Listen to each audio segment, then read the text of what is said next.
your states and your localities are doing with the recovery money.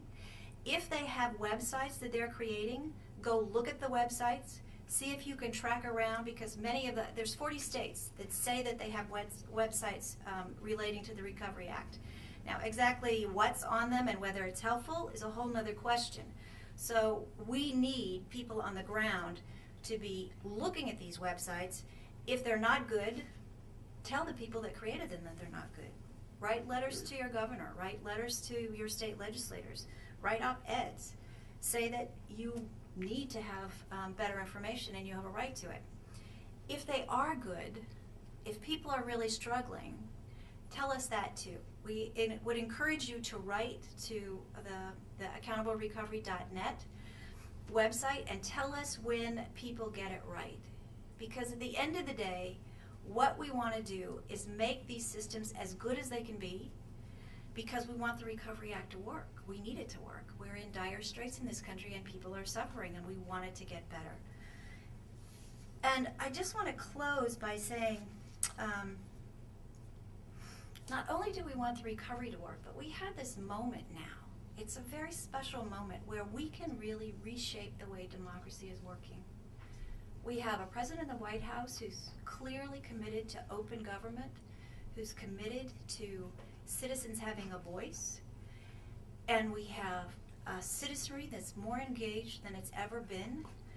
We have people who are paying attention because they really care what government's doing. And it's our moment to go in there and say, here's how we need to change the structures so that everyone can be involved in decision making, so that every person has a choice. So let's not lose that that's what we're using this transparency and this technology for. It's to reinvigorate democracy and really make sure that it serves all the people. Thank you, Catherine. We're about to go, go ahead. We're about to go to Q&A in our audience in just a minute, and I want to remind our remote audiences to email us at questions@openthegovernment.org or call us at 202-478-5325. I feel like National Public Radio. Or 202-478-5326.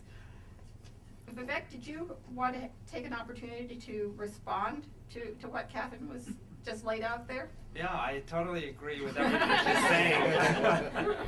No, and part of it is, as we're balancing moving quickly in terms of making sure that we're creating jobs with rolling out the platforms that are going to enable the very transparency that you're speaking of. One of the things we're doing right after this is there's a whole session where I've got my whole team that's coming in, and on top of that, the architects, as we're looking at data and data feeds and how we can make sure that you're not getting it in static formats, but you're getting it in formats that are machine readable, so you can slice and dice and cube all that information. But again, I think we on the public sector side want to hear from people. We want to know what the best way to make this happen and how quickly we can move forward in terms of execution.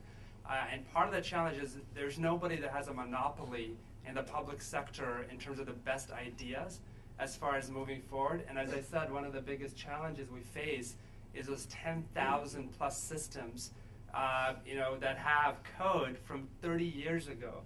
And that's going to take some time. And as Beth mentioned, it's not going to be easy. It's not going to happen overnight. But on top of that, when we look at just the scale, federal, state, local, and the private sector, we also have to balance how much data we're able to collect, versus the burden of reporting.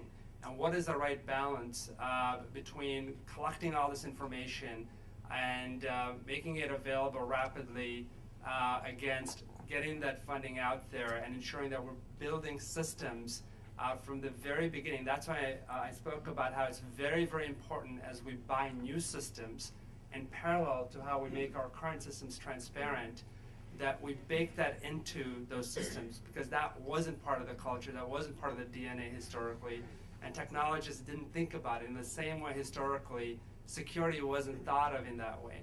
It was thought of, as Dan mentioned, it was either you have a secure platform or you have an open platform that can be compromised. And we reject that view. And what we're doing is we're trying to ensure, on the one hand, all new systems that are bought in the federal government take everything you've said into account. At the same time, with the Recovery Act, we want to make sure we get the best thinking, and we've met with a lot of the open government groups to actually work on a model architecture. So moving forward, we can scale it across the entire federal government and not limited to the Recovery Act. Great.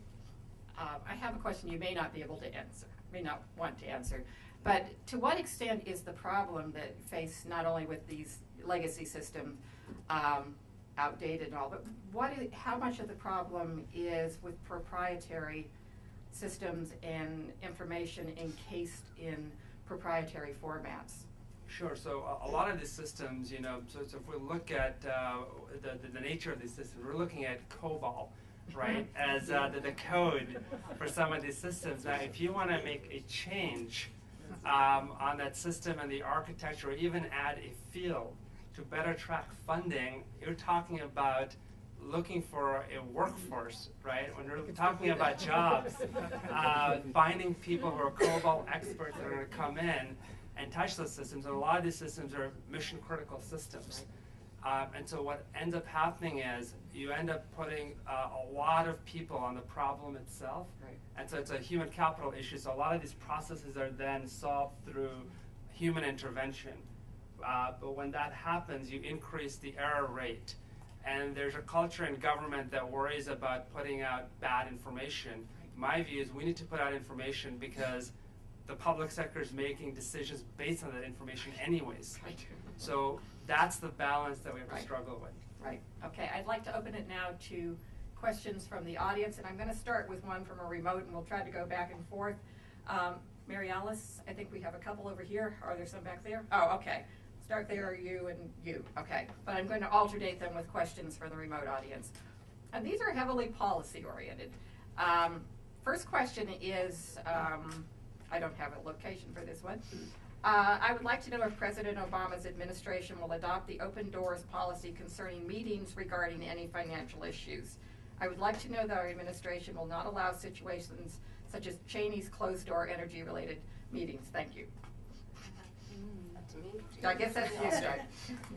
I'll start on that one. So let me say that at this, so it's an excellent question about the approach that needs to be taken with regard to transparency in the way that government engages in its operations. The memorandum itself is very clear on the question of creating greater sunshine and an openness in the operations of government, not only the data of government, which means that we need to address issues like how we conduct the business of government and how we do so in the open, balancing transparency and sunshine and sunlight against effective working practices that don't, as we know, sometimes the wrong approaches to sunlight drives everybody into the back room. As you know, we don't want to be holding meetings in the bathroom, as I like to say.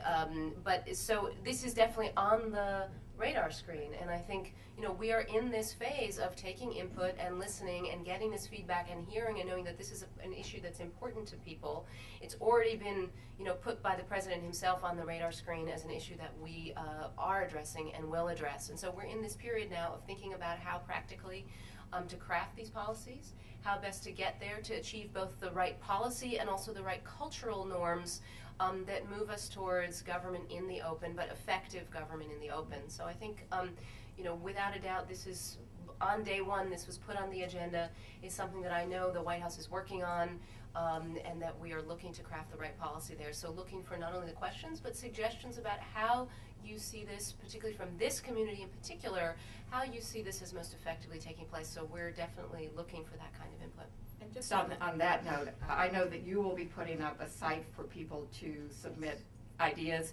OpenTheGovernment.org has also created a Google group, Open Government Directive at google.com, and we will be posting, you've heard that several of us mention the meetings this morning, and if we have time, Sean Moulton will give you a little update on policy people coming together to talk about what needs to happen with the directive. But all of that information will also be put up, and we are inviting people to continue the discussion. Patrice, can I just mention one thing on the last question? Just looking back at the transition as, Right. as an example. So during the transition, we had a lot of outreach, and a number of folks in the room were part of that session, and the transition benefited from that. There was a clear policy during the transition that every meeting we had